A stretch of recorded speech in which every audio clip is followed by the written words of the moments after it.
ان چاروں نے میری گفتگو کا ایک ایک لفظ سنا ہوگا۔ جانے سے قبل میں نے ہدایت کر دی تھی کہ جب تک میں میرینوف کے پاس موجود ہوں صرف میری گفتگو سنی جائے۔ یہ گفتگو میرے کیمرے میں نصب ایک چھوٹا سا FM مائکرو فون نشر کر رہا تھا جسے اس کمرے میں موجود ریڈیو ٹیپ ریکارڈر پر سنا جا رہا تھا۔ کیمرے میں نصب مائکرو فون میں میرینوف کے کمرے میں ہی چھوڑ آیا تھا اور بوڑھ نے میری ہدایت کے مطابق میرے وہاں سے روانہ ہوتے ہی ریکارڈنگ شروع کر دی تھی۔ میں نے سختی سے ہدایت کی تھی کہ میرے وہاں سے رخصت ہونے کے بعد کی گفتگو ڈیوڈ اور کلارا میں سے کسی کو اس وقت تک نہ سننے دی جائے جب تک کہ میں واپس نہ آ جاؤں۔ یہ اندازہ تم نے کیسے لگا لیا ڈیئر کلارا؟ میں نے بڑے خوشگوار موڈ میں کہا۔ میری رائے تو اس کے بالکل برعکس ہے۔ تم تو پہلے ہی سے طے کر چکے ہو کہ جونز کی دی ہوئی اطلاع درست ہے، لہذا میرینوف کے اعتراف نہ کرنے کے باوجود بھی تم اس بات پر مصر ہو کہ وہی S1 ہے۔ اگر وہ اعتراف کر لیتا تو دنیا کا سب سے بڑا گدھا کہلاتا۔ میری بجائے تہذیب نے جواب دیا۔ اب بھی میری رائے بدلتے نہ دیکھ کر اسے یقین ہو گیا تھا کہ میرینوف واقعی S1 ہوگا۔ تو پھر تم کس توقع پر اس کے پاس گئے تھے؟ ڈیوڈ نے حیرت سے کہا۔ یہ بات تو پہلے ہی سوچنے کی تھی۔ ایگل کے تذکرے پر وہ جس بری طرح چونکا تھا اس سے یہ تصدیق ہو جاتی ہے کہ اس کا ایگل سے کچھ نہ کچھ تعلق ضرور ہے۔ ہم تو صرف اس کی آواز سن رہے تھے، اگر اس کے تاثرات بھی دیکھ رہے ہوتے تو ممکن ہے ہم بھی کوئی رائے قائم کرنے کی پوزیشن میں ہوتے، ڈیوڈ نے کہا۔ صرف ان تاثرات سے یہ کس طرح ثابت ہو سکتا ہے کہ وہ ایگل سے متعلق ہے؟ کلارا نے کہا۔ ایگل ہماری ایک عالمی تنظیم ہے اور یہودی ہونے کے ناطے ممکن ہے میرینوف بھی اس سے کسی حد تک واقفیت رکھتا ہو۔ ظاہر ہے اس صورت میں اس کا چونکنا لازمی امر تھا اور تم نے اسے ایک ہی مطلب کس طرح نکال لیا؟ معلوم ہوتا ہے تم S1 ثابت نہیں ہونے دو گی، میں نے مسکرا کر کہا۔ میں تو شروع ہی سے کہہ رہا ہوں کہ میرینوف S1 نہیں ہے، مگر تم نے میری بات مان کر ہی نہیں دی۔ اب دیکھ لو تم کس مشکل میں پھنس گئے ہو۔ اسے S1 ثابت کرنا تقریباً ناممکن ہی ہے۔ ایسا نہیں ہے کلارا ڈیر، وہ S1 ہی ہے۔ اس کے چونکنے کو تو چھوڑو، میں اسے اس سے پہلے ذاتی طور پر بھی شناخت کر چکا ہوں۔ کلارا کے ساتھ ساتھ ڈیوڈ بھی چونکا۔ تہذیب نے بھی مجھے حیرت سے دیکھا۔ میری معلومات کے مطابق تو میرینوف سے کبھی تمہارا واسطہ تک نہیں رہا، تہذیب نے کہا۔ پھر ذاتی طور پر شناخت کر لینا کیا معنی رکھتا ہے؟ تم بھی سن لو کلارا، اس سے تمہیں یہ سمجھنے میں مدد ملے گی کہ میں نے تمہیں پانچوں سپر ایگل کی قومیتوں سے کس طرح آگاہ کیا تھا۔ جزیرہ مرگ پر ان پانچوں سے میرا تعارف کرایا گیا تھا۔ پانچوں افراد اپنی مخصوص نقابیں لگائے ہوئے تھے جن پر ان کے نمبر تحریر تھے۔ میں نے ان کی صرف آوازیں ہی سنی تھی جو میرے ذہن میں ہمیشہ کے لیے محفوظ ہیں، اور میرینوف کی آواز اور S1 کی آواز میں تھوڑا بھی فرق نہیں ہے۔ کلارا حیرت سے اچھل پڑی۔ کیا تم سچ کہہ رہے ہو؟ اس نے سنسناتی ہوئی آواز میں کہا۔ تو اور کیا غلط کہیں گے؟ ڈیوڈ بولا۔ میں نے تو تم سے پہلے ہی کہا تھا کہ علی صاحب نے اگر جونز کی بات پر یقین کیا ہے تو ایسے ہی نہیں کیا ہوگا۔ اگر وہ غیر متعلق آدمی ہے تب تو کوئی حرج نہیں، کلارا نے کہا، لیکن اگر وہ واقعی S1 ہے تو تمہیں اس کے منہ پر ایگل کا ذکر کرنے سے گریز کرنا چاہیے تھا۔ وہ کیوں؟ میں نے بڑی دلچسپی سے پوچھا۔ اس لیے کہ وہ تمہارا دشمن ہو جائے گا۔ یہ بات وہ کیسے گوارا کر سکتا ہے کہ کوئی شخص اس کے اور ایگل کے تعلق سے باخبر ہو جائے؟ ایک وہی کیا پوری تنظیم میری دشمن ہے۔ چلو ٹھیک ہے، کلارا نے کہا، میں تمہاری بات مان لیتی ہوں، لیکن یہ بھی تو ہے کہ تم اسے بے خبری میں چھاپ سکتے تھے۔ اب وہ ہوشیار ہو گیا، اس پر ہاتھ ڈالنا مشکل ہو جائے گا۔ تم ہوشیار ہونے کی بات کر رہی ہو، یہاں تو کھیل ہی اور شروع ہو چکا ہے۔ کیا تمہیں معلوم نہیں کہ اس وقت ہم دونوں میں سے کوئی بھی ایک دوسرے کو نقصان پہنچانے کی پوزیشن میں نہیں تھا؟ میرینوف اگر کوئی مجھے نقصان پہنچاتا تو اسے خطرہ تھا کہ یہ بات لازماً اخبار والوں کے علم میں آ جائے گی، لہذا وہ خون کے گھونٹ پی کر رہ گیا۔ دوسری طرف میں ہوں، میں اسے نہ اس وقت نقصان پہنچا سکتا تھا نہ ایسا کر سکتا ہوں، اس لیے کہ اگر اسے کوئی نقصان پہنچا تو حکومت اس میں ملوث ہو جائے گی، اور میں یہ کسی قیمت پر گوارا نہیں کر سکتا کہ جنرل ٹیرس کسی مشکل میں مبتلا ہو۔ لہذا اب جب تک وہ گوٹے میں موجود رہے میں اسے کوئی نقصان نہیں پہنچا سکتا۔ ہاں تم بتاؤ کیا رہا؟ میں نے بوڑھ کو ہیڈ فون اتارتے دیکھ کر اسے سوال کیا، اور وہ میرے سوال کا جواب دینے کی بجائے ہچکچاہٹ امیز انداز میں ڈیوڈ اور کلارا کی طرف دیکھنے لگا۔ اب ان سے کچھ چھپانے کی ضرورت نہیں رہی، جو بات بھی ہے بلا جھجک بتاؤ۔ تمہارے وہاں سے نکلتے ہی میرینوف نے کیرولین کو طلب کیا تھا۔ اگر تم کہو تو میں تمہیں ریکارڈنگ سنواؤں؟ نہیں، ریکارڈنگ سنوانے کی ضرورت نہیں، تم اپنے الفاظ میں مختصراً بتا دو۔ میرینوف نے کیرولین سے کہا کہ اس اخباری رپورٹر کو جو ابھی اس کمرے سے نکل کر گیا ہے کوئی حادثہ پیش آ جانا چاہیے۔ میرینوف کی اس حکم پر کیرولین اس کے کمرے سے چلی گئی، اور تھوڑی دیر بعد اس نے آ کر بتایا کہ وہ متعلقہ لوگوں سے کہہ آئی ہے راجر کسی حادثے میں مارا جائے گا۔ اس نے میلینوف سے اس حکم کی وجہ پوچھی، جس پر میلینوف نے کہا کہ کسی طرح یہ اخباری رپورٹر اس بات سے آگاہ ہو گیا ہے کہ اس کے اور ایگل کے درمیان کوئی تعلق ہے۔ قبل اس کے کہ وہ اس راز سے کسی اور کو آگاہ کرے، اسے ہلاک ہو جانا چاہیے۔ اس اطلاع پر کیرولین نے حیرت کا اظہار کیا۔ پھر ابھی میلینوف تک یہ اطلاع پہنچائی گئی کہ راجر نامی رپورٹر ہاتھ نہیں آ سکا، نہ کسی نے اسے ہوٹل میں داخل ہوتے دیکھا اور نہ ہی باہر نکلتے دیکھا۔ سن لیا تم نے؟ میں نے کلارا کی طرف دیکھا۔ اب تو تمہیں یقین آ گیا کہ میلینوف ہی ہمارا مطلوبہ شخص ہے۔ یقین تو پہلے ہی آ گیا تھا، اب یہ یقین اور زیادہ پختہ ہو گیا ہے، کلارا نے کہا۔ اس کا مطلب یہ نہیں ہے کہ ایگل کے ڈھانچے میں کچھ تبدیلیاں رونما ہوئی ہیں۔ یہی بات میں تمہیں سمجھانے کی کوشش کر رہا تھا، مگر تمہاری سمجھ میں نہیں آ رہی تھی۔ اور سنو چیف، بڈ نے کہا، اس کی آدمی بہت تیز ہے۔ انہوں نے متعلقہ اخبار کے دفتر سے راجر کے بارے میں معلوم کرنے کی کوشش کی تھی۔ تم اندازہ کر سکتے ہو کہ انہیں وہاں سے کیا جواب ملا ہوگا اور اس پر ان کا کیا رد عمل ہوا ہوگا؟ میں بخوبی اندازہ کر سکتا تھا کہ اس اطلاع پر میلینوف حواس باختہ ہو گیا ہوگا اور اس نے اپنی تمام تر مصروفیات منسوخ کر دی ہوں گی۔ اسے اپنی جان کا خطرہ لاحق ہو گیا ہوگا۔ سیکورٹی کے آدمیوں کو نائل قرار دیا جا رہا ہوگا۔ ایک جعلی اخبار نویس کا اس تک رسائی حاصل کر لینا اس کے عملے کی نائلی کی کھلی دلیل تھا۔ تم نے ایگل کو ہوا بنا رکھا تھا، میں نے کلارا سے کہا۔ تم اس بات کے بھی سخت خلاف تھی کہ ایگل سے تصادم کا خطرہ مول لیا جائے۔ اب کیا خیال ہے؟ سپر ایگل تک ہماری زد پر ہیں۔ میں نے جو باتیں بھی کی تھی ایڈم ٹی فلوک سے کی تھی، کلارا نے مسکرا کر کہا۔ اس وقت مجھے یہ تو معلوم ہی نہیں تھا کہ جس شخص سے میں باتیں کر رہی ہوں وہ اصل میں ایگل سے بھی بڑا ہوا ہے۔ لیکن تمہارا یہ انداز بہرحال تھا غلط، ڈیوڈ ریان بولا۔ اس لیے کہ اب میلینوف اس واقعے کی اطلاع رینڈل تک پہنچانے کی کوشش کرے گا تو اب اسے اتنا بھی حق نہیں۔ میں نے ہنس کر کہا، اچھا ہے وہ اپنے حمایتیوں کو بھی آواز دے کر دیکھ لے۔ رینڈل تو اس وقت خود اپنی جان بچانے کی فکر میں ہوگا، کلارا نے کہا۔ گوٹیلو اس کے بعد شیگورائی میں ہونے والے ایگل کے نقصان کے بعد وہ چھپا چھپا پھر رہا ہوگا۔ وہ چھپا چھپا پھر نہیں رہا ہوگا بلکہ میری گھات میں ہوگا۔ میرے ہاتھوں سے جس قدر نقصانات پہنچے ہیں اس کے بعد وہ نچلا نہیں بیٹھ سکتا۔ جب تک اس نے فیلڈ ورکر کی حیثیت سے کام کیا اس کی دلیری کا کوئی ثانی نہیں تھا۔ بڑے بڑے خطرات میں وہ آنکھ بند کر کے کود پڑتا تھا، لیکن اقتدار کا مزہ چکھنے کے بعد سے وہ قطعاً ناکارہ ہو گیا ہے، بلکہ اسے بزدل کہنا چاہیے۔ تم یہ بات کہہ رہی ہو، مجھے تو اس پر غور کرنا پڑے گا۔ اور کوئی کہتا تم اس بات کو اتنا اہم نہ سمجھتا، تم چونکہ اس سے بہت قریب رہ چکی ہو، بہت قریب۔ کلارا نے میری بات کاٹ کر کہا، میں اس کی داشتہ رہ چکی ہوں۔ اس نے نفرت سے ہونٹ سکوڑے، لیکن آج میری کوئی حیثیت نہیں ہے، وہ فقط ایک باس ہے اور میں اس کی ماتحت۔ تمہارے منہ سے داشتہ کا لفظ عجیب سا لگتا ہے، تہذیب نے کہا۔ تم لوگ تو آزادانہ میل جول کے قائل ہو، تمہارے یہاں ان چیزوں کو برا بھی نہیں سمجھا جاتا، پھر تم اتنی حقارت سے کیوں اس کا ذکر کر رہی ہو؟ استعمال کیا جانا کوئی بھی پسند نہیں کرتا میڈم ایکس، کلارا نے بے حد تلخی سے کہا۔ میں اسے دوست ہی سمجھتی تھی، مگر مجھے بعد میں معلوم ہوا کہ وہ تو اپنی ضرورت پوری کر رہا تھا۔ جب اس کا دل بھر گیا تو میری بھی وہی حیثیت ہو گئی جو مجھ جیسے اور بہت سے کارندوں کی ہے۔ میری آنکھیں تو اس وقت کھلی جب جون نے مجھے ہلاک کرنے کی نیت سے شعاعی پستول کا ٹرائگر دبا دیا۔ اس کے بعد جو تھوڑی بہت کسر رہ گئی تھی وہ علی صاحب کے رویے نے پوری کر دی۔ انہوں نے دشمن ہوتے ہوئے بھی مجھ سے کوئی تعارض نہیں کیا، تو مجھے بہت کچھ سوچنے پر مجبور ہونا پڑا، اور اب میں رینڈل کی ہلاکت تک سکون سے نہیں بیٹھ سکوں گی۔ میں نے ایک طویل سانس لی۔ ان باتوں کو چھوڑو، اب میں اپنے پروگرام کے دوسرے مرحلے پر عمل شروع کر رہا ہوں۔ میں نے بڈ کو اشارہ کیا اور اس نے وہ موبائل فون میرے حوالے کر دیا جو میں جنرل ٹیرس سے لے کر آیا تھا۔ ان دنوں گوٹیل میں موبائل فون رکھنا جرم تھا اور حکومت کے انتہائی اہم لوگوں کو موبائل فون استعمال کرنے کی اجازت تھی۔ میں نے موبائل فون پر نمبر ڈائل کیا اور ذرا ہی دیر میں میلینوف سے بات کر رہا تھا۔ مجھے پہچانا میلینوف؟ میں نے بھرائی ہوئی آواز میں کہا۔ میں راجر بات کر رہا ہوں، تمہارا خادم۔ تم کہاں ہو مسٹر راجر؟ مجھے تم سے بہت ضروری باتیں کرنی ہیں، تھوڑی دیر کے لیے میرے پاس آ جاؤ۔ نہیں میلینوف، میں نے کیا لگا کر کہا، اگر اب میں تمہارے پاس آیا تو میری واپسی مشکل ہو جائے گی۔ میں تمہیں اپنی گاڑی میں واپس بھجوا دوں گا، میلینوف نے تیزی سے کہا۔ کس وقت آ رہے ہو؟ تم بہت معصوم ہو میلینوف، کسی بات کا مطلب ہی نہیں سمجھتے۔ کیا مجھے یہ بھی بتانا پڑے گا کہ تمہارے آدمی مجھے حادثے کا شکار بنانے میں ناکام ہو گئے ہیں؟ تم کیسی باتیں کر رہے ہو؟ میلینوف اکلا گیا۔ میں ایک بزنس مین ہوں، صفائی پیش کرنے کی ضرورت نہیں ہے میلینوف، میں نے مزے کانا انداز میں کہا۔ میرے روانہ ہوتے ہی تمہارے آدمیوں تک تمہارا یہ حکم تمہاری سیکٹری کیرولین کے تبس سے پہنچا تھا، مگر میری رفتار زیادہ تیز رہی، وہ میری گرد بھی نہیں پا سکے۔ تم شدید غلط فہمیوں کے شکار لگتے ہو، معلوم نہیں تمہارا واسطہ کن لوگوں سے رہا ہے۔ بزنس مین تو سودے بازی کے ماہر ہوا کرتے ہیں، یہ سب باتیں جو تم بیان کر رہے ہو یہ تو دہشت گردوں اور تخریب کاروں کا شعار ہوتی ہیں۔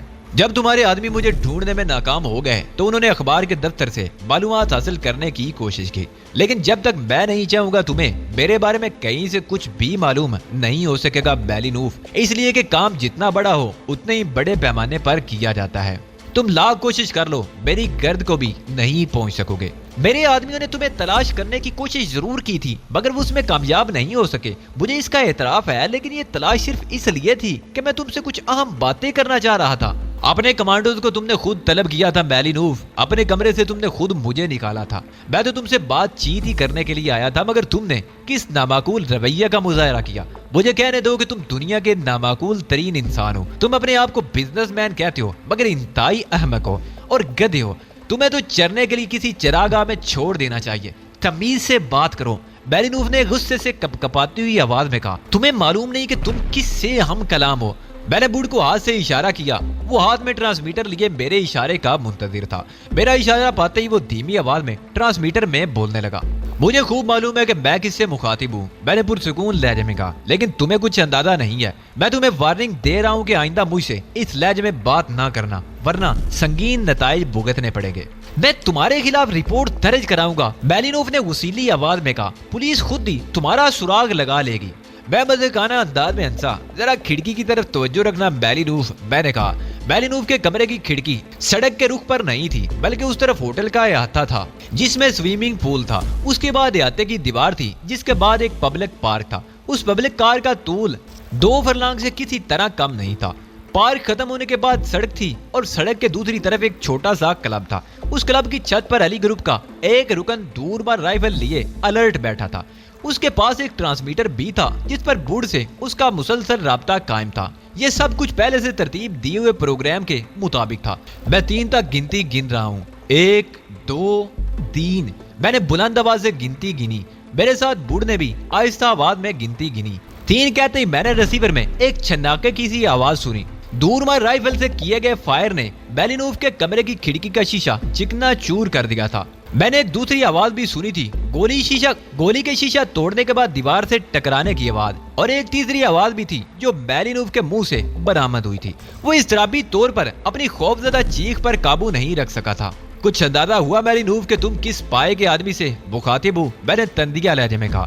میں اگر تمہیں گالیاں دوں تو تمہیں وہ بھی برداشت کرنی پڑیں گی۔ تم کوئی مجرم معلوم ہوتے ہو۔ بیلینوف اکلا گیا، وہ بری طرح خوفزدہ ہو گیا تھا۔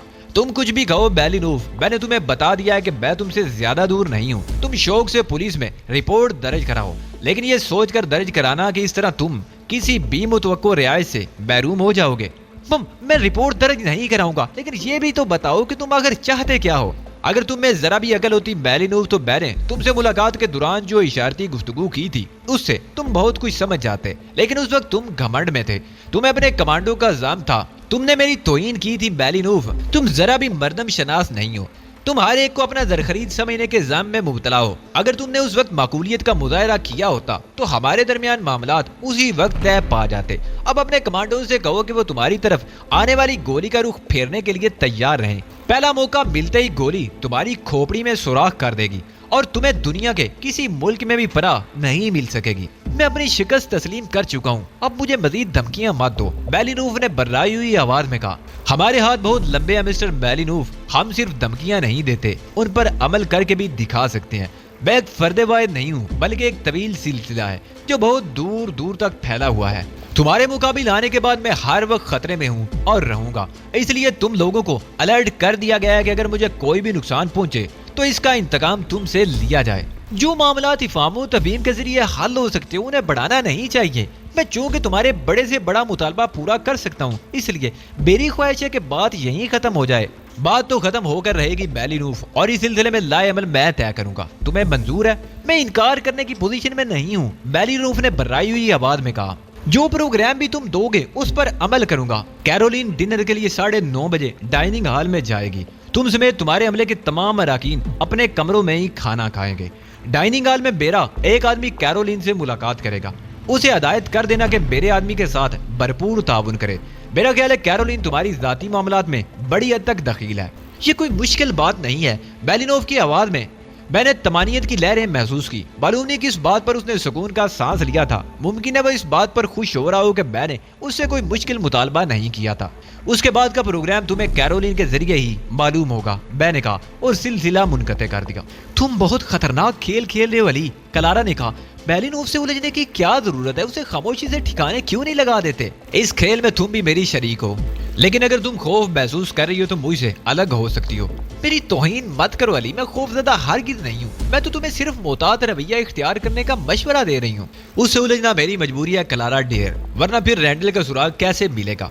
اوہ, تو تم اس چکر میں ہو, کلارا نے چونک کر کہا. میں تو سمجھ رہی تھی کہ پہلے تم سپر ایگل کا صفایا کرو گے.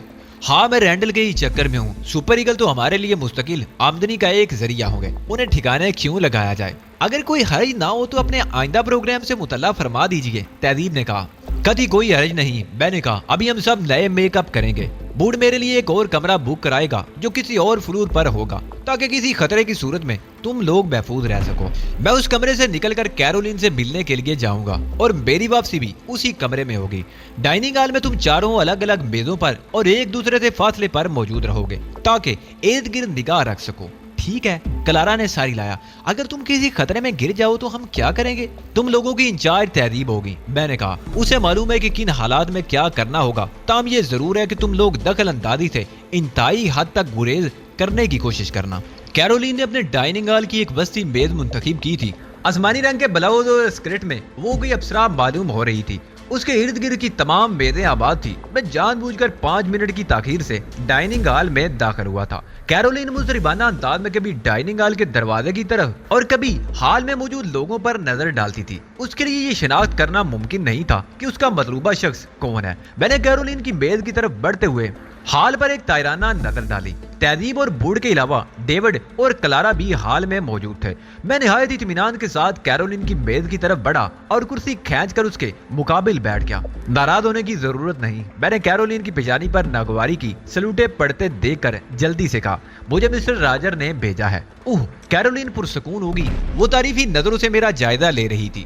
میں زیادہ لیٹ تو نہیں ہوا مس کیرولین, میں نے مسکرا کر کہا. نہیں, کیرولین نے یوں چونک کر کہا جیسے اس کی محویت میں خلل پڑا ہو. تم زیادہ لیٹ نہیں ہوئے. شکر ہے کہ آپ جیسی حسین خاتون نے میرے دیر سے آنے کو مائنڈ نہیں کیا. میں نے خوشی کا اظہار کیا. تم بھی کم اسمارٹ تو نہیں ہو, کیرولین نے میری آنکھوں میں دیکھ کر کہا. یقیناً تم پر بہت لڑکیاں مرتی ہوں گی. ابھی تک یہ حسرت ہی ہے کہ کوئی جھوٹ موٹ میں ہی مجھ پر مر کر دکھائے. میں نے ایک ٹھنڈی سانس لے کر کہا. کہیں تم مجھ سے مذاق تو نہیں کر رہی؟ ہو سکتا ہے میرا زاویہ نگاہ غلط ہو, کیرولین نے دھیمی آواز میں کہا. تم خود سوچو, برسوں سے میں ایک بوڑھے کھوج کے ساتھ زندگی گزارنے کے لیے مجبور ہوں. آزاد فضا کو ترس گئی ہوں. اب تمہارے مسٹر راجر کی مہربانی سے ذرا سا وقت ملا ہے. برسوں بعد تم جیسے کسی نوجوان سے ملاقات ہوئی ہے. بیلینوف کے پاس آنے والے ملاقاتیوں سے تو تمہاری ملاقات ہوتی ہی رہتی ہوگی. تم اسے ملاقات کہتے ہو؟ وہ تو ملازمت کا حصہ ہوتا ہے, اور پھر مجھ تک تو کم ہی لوگ پہنچ پاتے ہیں. ان سے بھی صرف کاروباری اور ضروریات تک گفتگو ہی رہتی ہے. بیلینوف کے ساتھ کام کرنے میں یہی مصیبت ہے, نہ دن اپنا اور نہ رات اپنی. اس بڈھے کے سر پر ہر وقت کاروبار سوار رہتا ہے. اس پر مستعد یہ کہ جب اس کا جی چاہتا ہے مجھے خوابگاہ میں بھی طلب کر لیتا ہے. کیا؟ میں نے حیرت سے منہ پھاڑ کر کہا. تم سے تو بڑی اس کی بیٹیاں ہوں گی. ہاں, وہ مجھ سے بڑی ہیں, مگر پیسے میں بڑی طاقت ہے, اور میں اس کا ہر حکم ماننے کے لیے مجبور ہوں, اس لیے کہ وہ مجھے غیر معمولی تنخواہ دیتا ہے. تمہارے حالات جان کر مجھے بے حد افسوس ہوا, میں نے متاسفانہ لہجے میں کہا. اگر کہو تو میں مسٹر راجر سے کر نہیں. اس نے میرے ہاتھ پر ہاتھ رکھ دیا. یہ باتیں کسی سے کہنے کے لیے نہیں ہے, اور نہ ہی میں اپنے حالات سے غیر مطمئن ہوں. میں تو بس یہ چاہتی ہوں کہ کبھی کبھار مجھے تھوڑا سا وقت اپنے لیے بھی مل جایا کرے. جب تم خود ہی مطمئن ہو تو کوئی اور کیا کر سکتا ہے؟ میں نے ایک طویل سانس لے کر کہا. خیر, یہ بتاؤ کہ کیا کھاؤ گی؟ تم اس وقت میرے ذاتی مہمان ہو, اس نے مسکرا کر کہا. اس لیے کھانا تم منتخب کرو گے اور ادائیگی میں کروں گی. میں خاموش رہا. تم نے اپنے بارے میں کچھ نہیں بتایا. کھانے کے دوران کیرولین نے کہا. بتانے کے لیے میرے پاس کچھ ہے ہی نہیں. بہت بڑے اخبارات میں معمولی تنخواہ پر ملازم. جب کسی کو اپنے بارے میں بتاتے ہیں تو سب سے پہلے نام بتاتے ہیں, کیرولین نے ناسیانہ انداز میں کہا. معاف کرنا, تمہیں دیکھنے کے بعد میں اپنے حواس میں نہیں ہوں. میں نے خفت ظاہر کی. میرا نام جیرالڈ ہے اور میں راجر کے ساتھ ہی کام کرتا ہوں. رہتے کہاں ہو؟ کیرولین نے مجھے ٹٹولنے والی نظروں سے دیکھتے ہوئے کہا. میں نے ہچکچاہٹ کا مظاہرہ کیا. وہ دیکھیے نا, راجر نے منع کیا تھا کہ. کوئی بات نہیں, کیرولین نے فراخ دلی کا مظاہرہ کیا. اگر تمہیں منع کیا گیا ہے تو میں اصرار نہیں کروں گی. اس نے مجھے اس ہوٹل میں ایک کمرہ لے کر دیا ہے, کمرہ نمبر 817. اس نے کہا تھا کہ میں عارضی طور پر اس کمرے میں قیام کروں. راجر کے منع کرنے کے باوجود تم نے یہ بات مجھے بتا دی, کیرولین نے مجھے غور سے دیکھتے ہوئے کہا. معلوم نہیں تمہاری شخصیت میں ایسی کیا خاص بات ہے کہ میں یہ بات تم سے چھپا ہی نہیں سکا. اور اگر راجر نے تم سے جواب طلبی کی تو کیا ہوگا, کیرولین نے پوچھا. تم تو اس کو جواب دے ہوگے. ہوں تو صحیح, میں نے کچھ سوچنے کی اداکاری کرتے ہوئے کہا, لیکن اس نے خود ہی کہا تھا کہ یہ کمرہ دشمنوں کی نظروں میں آ سکتا ہے. میں اسے کہہ دوں گا کہ ان لوگوں نے خود ہی کمرہ تلاش کر لیا تھا. مجھے یوں لگتا ہے جیسے تم راجر سے خوش نہیں ہو, کیرولین نے بڑے ہمدردانہ لہجے میں کہا.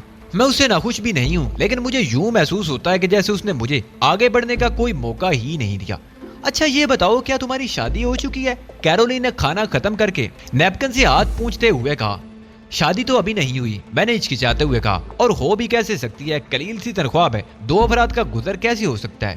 کبھی کسی لڑکی سے تمہاری دوستی بھی ہوئی ہے, کیرولین نے اچانک پوچھا. دوستی تو نہیں رہی, میں نے شرمانے کی اداکاری کرتے ہوئے کہا. بس آفس میں جو لڑکیاں کام کرتی ہیں ان سے الیک سلیک ہو جاتی ہے. تم کبھی کسی لڑکی کے ساتھ کہیں گھومنے پھرنے بھی نہیں گئے, کیرولین کے لہجے میں واقعی حیرت تھی. صرف اپنے تصورات کی حد تک, میں نے ایک سردا بھر کر کہا. میں نے کئی بار چاہا کہ اپنے ساتھ کام کرنے والی لڑکیوں میں سے کسی کو اس کی پیشکش کروں, مگر ہمت ہی نہیں ہوئی. مجھے شدید حیرت ہے, کیرولین بڑبڑائی. تم جیسے نوجوان کو اس طرح نظر انداز نہیں ہونا چاہیے. میں کچھ نہیں بولا. اصل معاملہ تو ایک طرف دھرا رہ گیا تھا اور کیرولین کے ساتھ یہ خرافات شروع ہو گئی تھی. مگر نہیں, یہ خرافات تو نہیں تھی. کیرولین جس طرح میری ذات میں دلچسپی لے رہی تھی, اس سے مجھے اندازہ ہو رہا تھا کہ یہ دلچسپی کسی بڑے واقعے کا پیش خیمہ بھی ہو سکتی ہے. یہی وجہ تھی کہ میں نے کیرولین سے متاثر ہونے کی اداکاری شروع کر دی تھی اور پہلے سے طے شدہ پروگرام کو پسے پشت ڈال دیا تھا. ہم دونوں ہی محرومیوں کے شکار ہیں جیرالڈ. چلنے میں بعد کیرولین نے مجھ سے کہا, بڈھا میرینوف میرا استحصال کرتا رہتا ہے اور راجر تمہارا, کیوں نہ ہم دونوں اکٹھے ہو جائیں اور اپنے دکھوں کا مداوا بننے کی کوشش کریں. میں نے کچھ نہ سمجھنے والے انداز میں کیرولین کی طرف دیکھا. وہ کس طرح, میں نے کہا. وہ اس طرح کہ آج کی رات میں تمہارے کمرے میں گزارتی ہوں. کیرولین نے میز پر کونیاں ٹیک کر آگے کی طرف جھکتے ہوئے کہا. تم میرے ساتھ؟ نہیں, یہ نہیں ہو سکتا. میں نے گھبرا جانے کی اداکاری کرتے ہوئے کہا. راجر مجھے جان سے مار ڈالے گا. تم نہیں جانتی وہ کتنا شفاق آدمی ہے. مجھے حیرت ہے تم اس سے ڈرتے کیوں ہو. میں تمہیں اس سے بچنے کی ترکیب بھی بتا دوں گی. اس کے باوجود بھی مجھے ڈر لگ رہا ہے. نہیں, میں تمہیں اپنے کمرے میں نہیں لے جاؤں گا. نہیں لے جاؤ گے تو میں زبردستی جاؤں گی, کیرولین مسکرائی. ورنہ شور مچاؤں گی کہ یہ شخص میرے ساتھ زبردستی کر رہا ہے. یہ تو زیادتی ہوگی. میں نے پھولی ہوئی سانسوں کے ساتھ کمزور سے لہجے میں کہا. کوئی زیادتی نہیں ہوگی. اس نے مجھے شوق نظروں سے دیکھتے ہوئے کہا. آج کی رات تو تمہیں میری بات ماننی ہی پڑے گی. مجھے بھی یہی محسوس ہو رہا ہے, میں نے مردار سی آواز میں کہا اور کیرولین ہنسنے لگی. ڈرو مت, میں تمہیں کھا نہیں جاؤں گی, بلکہ آج کے بعد تم بار بار مجھ سے ملنے کی تمنا کرو گے. میں بدستور خود کو بکھلائے ہوئے ظاہر کرتا رہا. بظاہر ایسا معلوم ہو رہا تھا کہ حال میں میرینوف کا کوئی آدمی موجود نہیں ہے. اگر تھا بھی تو ابھی تک ایسی کوئی بات سامنے نہیں آئی تھی جو تشویش کا باعث ہوتی. پھر بل آیا اور کیرولین نے بل ادا کیا. مجھے راجر نے اخراجات کے لیے پیسے دیے ہیں, میں نے کمزور سی آواز میں کہا. اگر تم پسند کرو تو میں ادائیگی کر دوں. ان پیسوں کو تم اپنے کسی کام میں لے آنا. راجر کو مت بتانا کہ بل میں نے ادا کیا تھا, کیرولین نے کہا اور پھر میرا ہاتھ پکڑ کر اٹھ کھڑی ہوئی. آؤ ذرا تمہارا کمرہ بھی دیکھ لوں. اس کا لہجہ میں نہیں خیز تھا. ہال کے دروازے سے نکلتے وقت کیرولین نے میرا ہاتھ تھام لیا تھا. یہ کیا کر رہی ہو؟ میں نے اسے ہاتھ چھڑانے کی کوشش کی. تم بھول گئے, میں شور مچا دوں گی, اس نے شریر لہجے میں کہا. مچاؤں شور؟ نہیں, لیکن لوگ ہمیں دیکھ رہے ہیں, کچھ تو خیال کرو, میں نے بھکلائے ہوئے انداز میں کہا. جاؤ, معاف کیا. اس نے میرا ہاتھ چھوڑ دیا, لیکن لفٹ میں سوار ہوتے ہی وہ میرے ساتھ لگ کر کھڑی ہو گئی. ذرا فاصلہ رکھو, میں نے ہانپتے ہوئے کہا. کیوں؟ یہاں تو کوئی بھی نہیں دیکھ رہا, اس نے اٹھلا کر کہا. اور جب تمہارا یہ حال ہے تو کمرے میں جانے کے بعد کیا ہوگا؟ میں نے بے بسی ظاہر کرنے کے لیے جیب سے رومال نکالا اور اپنے ماتھے سے وہ پسینہ پوچھنے لگا جو وہاں نہیں تھا. کیرولین میری حالت سے محفوظ ہو رہی تھی.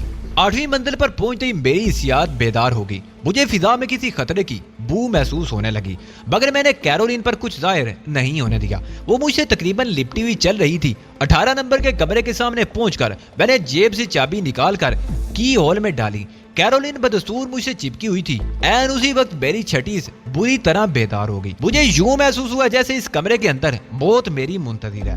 میں نے خود کو ہر قسم کے حالات کا مقابلہ کرنے کے لیے تیار کیا اور چابی گھما کر تالا کھول ڈالا. چھٹیس کتنی طاقتور کیوں نہ ہو, آخر کوئی ایک بے زبان حص ہوتی ہے. وہ یہ نہیں بتا سکتی کہ خطرے کی نوعیت کیا ہے، اس کا کام تو صرف اتنا ہوتا ہے کہ وہ ہوشیار کر دے، اور میں تو پہلے ہی سے ہوشیار تھا، شو کرنا تھا۔ میں عام حالات سے تو نہیں گزر رہا تھا، یہ تو انتہائی نازک صورتحال تھی جس سے میں دو چار تھا۔ ایگل کی ہائی کمان کے ایک ایک فرد کو چھیڑنے کے بعد میں مطمئن ہو کر کس طرح بیٹھ سکتا تھا؟ دروازہ غیر مکفل کرنے کے بعد میں نے مسکرا کر کیرولین کی طرف دیکھا اور ایک ہاتھ اس کی کمر کے گرد ڈال دیا۔ وہ پوری طرح اپنے حواسوں میں تھی۔ اگر میرے قرب کا اس پر ذرا سا بھی اثر ہوا ہوتا تو اس کی آنکھوں میں حیرت کے علاوہ تاثرات ہرگز نہ ابھرتے۔ اگر میرے قرب کا اس پر ذرا سا بھی اثر ہوا ہوتا تو اس کی آنکھوں میں حیرت کے وہ تاثرات ہرگز نہ ابھرتے جو اس وقت ابھرے تھے۔ میری اس اچانک تبدیلی کو اس نے فوراً نوٹ کیا تھا، اور یہ اس بات کی علامت تھی کہ وہ ذہنی طور پر پوری طرح حاضر ہے۔ مجھے اتنی محبت مت دو کیرولین کہ میں پاگل ہو جاؤں۔ میں نے دروازے کے ہینڈل کو ہاتھ لگائے بغیر اس کے کانوں میں سرگوشی کی۔ اسی دوران میں نے گرد و پیش کا پوری طرح جائزہ لے لیا تھا۔ برابر والے کمرے سے ایک باوردی ویٹر نکلا تھا، مگر اس کے ہاتھ میں ایک ٹرے تھی جس میں کھانے کے خالی برتن تھے۔ اس نے صرف ایک نظر ہم پر ڈالی تھی اور پھر وہ مطمئن ہو کر آگے بڑھ گیا تھا۔ کیرولین سے ملنے ڈائننگ ہال میں جانے سے پیشتر میں نے اس ویٹر سے اپنے کمرے میں چائے وغیرہ منگوائی تھی۔ میں تمہیں اس سے بھی زیادہ محبت دوں گی، کیرولین نے مجھ سے لپٹنے کی کوشش کرتے ہوئے مخمور لہجے میں کہا، لیکن تم یہاں رک کیوں گئے ہو؟ اندر کیوں نہیں چلتے؟